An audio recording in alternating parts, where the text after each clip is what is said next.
Subman Gill now has been appointed as the new vice captain for India's T20 international cricket team.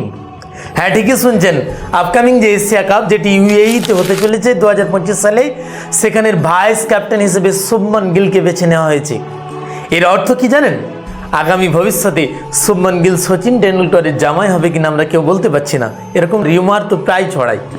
কিন্তু তিনি যে ভবিষ্যতে Indian ক্রিকেটে 3টে ফরম্যাটেরই ক্যাপ্টেন হতে চলেছেন সেটা কার্যত সুনিশ্চিত করে দিল বিসিসিআই। কারণ তিনি অলরেডি টেস্টের ক্যাপ্টেন, আর রোহিত শর্মার উত্তরসূরি হিসেবে আপনি ওডিআর ক্যাপ্টেন হিসেবে কাকে দেখছেন? শুভমান গিলকে। আর টি20তে তিনাকে ভাইস ক্যাপ্টেন বানানোর অর্থ যে তিনি আগামী দিনের পার্মানেন্ট ক্যাপ্টেন হতে চলেছেন।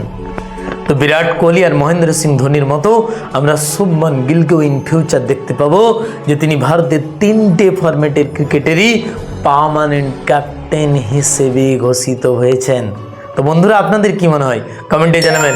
আর সাথে সাথে যে আপকামিং এশিয়া কাপ তার বেস্ট উইশ জানি আপনারা কমেন্টে সকলেই কিন্তু লিখবেন জয় হিন্দ, চাক দে ইন্ডিয়া।